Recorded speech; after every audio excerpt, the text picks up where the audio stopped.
At the beginning of the film Death Race, it becomes clear that crime in America is rising every single day. With the increase in crime, the number of people in prison has also skyrocketed. To deal with this crisis, the government initiates a program for private prisons. Soon, multiple private prisons are established all over America to accommodate the growing number of inmates. As crimes keep increasing, more and more prisoners are sent to these private facilities. One such prison is Terminal Island. Here, a secret and illegal competition takes place, a deadly race. The race features heavily modified cars packed with lethal weapons. These cars are driven by the prisoners themselves. The race consists of 5 rounds, and the prisoner who wins all 5 races is promised freedom. This event is broadcast live and generates massive revenue.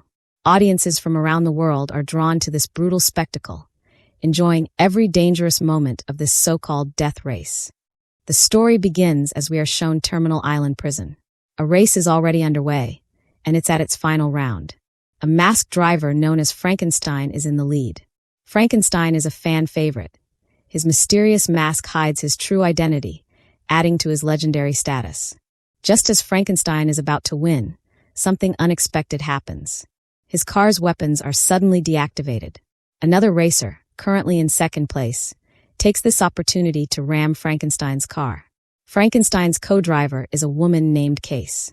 Realizing the danger, Frankenstein tells Case to leave the car immediately. Moments after she jumps out, Frankenstein's car explodes. The scene then shifts outside the prison, where we meet a man named Jensen. Jensen works at a construction company. Life seems steady, the work conditions are rough. Suddenly, the police arrive. The construction project Jensen is working on is illegal. Because unemployment is rampant, people take any job they can get, even if it's dangerous or unlawful. The police begin beating the workers. A violent clash erupts between the officers and the laborers. Amid the chaos, Jensen manages to escape and returns home. At home, we see Jensen's happy family, his loving wife and young daughter. Days pass peacefully until one night, a masked man breaks into Jensen's house. The intruder tries to attack Jensen's wife. Jensen rushes in to protect her, but the masked man knocks him unconscious. When Jensen regains consciousness, his wife is dead. The police arrive and accuse Jensen of murdering her. Despite his protests of innocence, they arrest him. Jensen is sent to prison, Terminal Island. Soon after his arrival, some inmates target him. They plan to kill him during a meal in the cafeteria. A fight breaks out, but prison guards quickly intervene.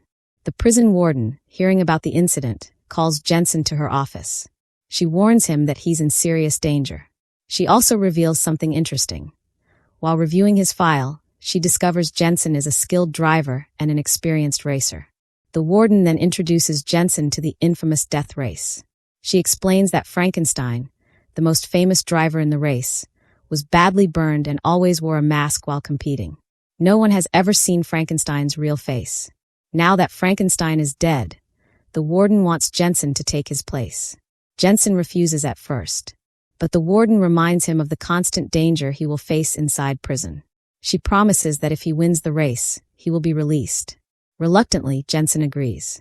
The warden tells him the rest of the details will come from Coach, the race organizer.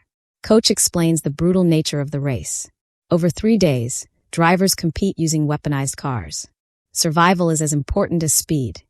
If Jensen makes it to the 3rd day alive and wins, he'll go free. Back in prison, Jensen notices certain inmates wearing tracking devices on their wrists. He suddenly recalls that the masked man who killed his wife was also wearing one. Race day arrives. The warden gives Jensen Frankenstein's mask. The racers are brought to their cars.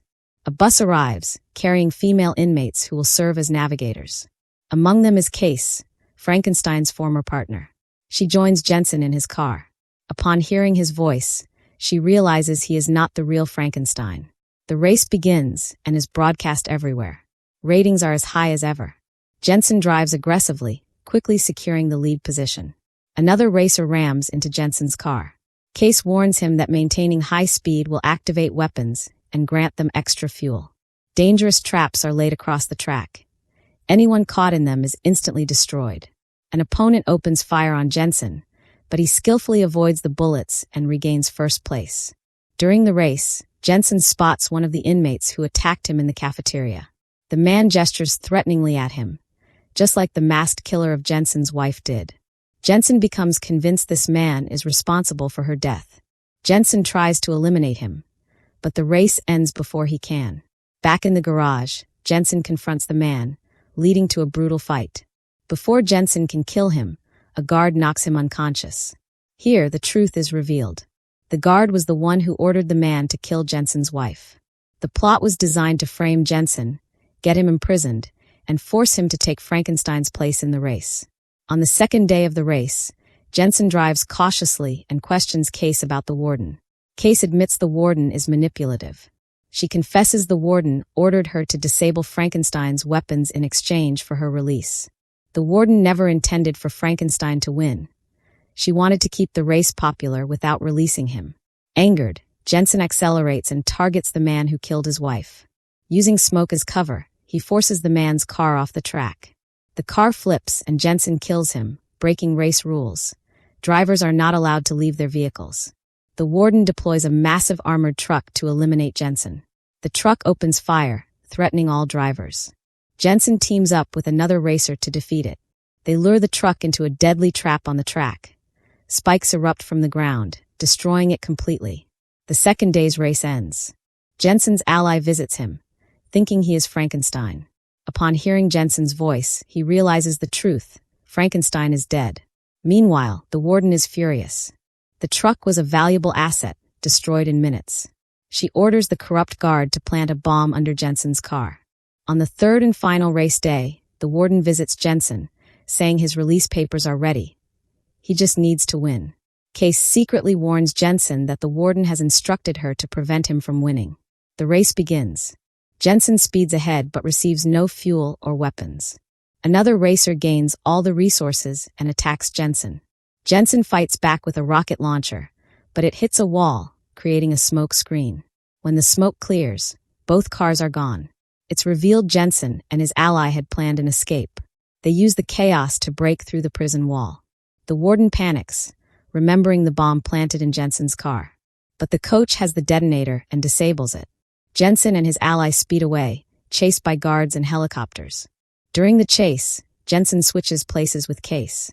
She drives away wearing Frankenstein's mask, allowing Jensen to escape. Case is captured, and the authorities believe Frankenstein has been caught.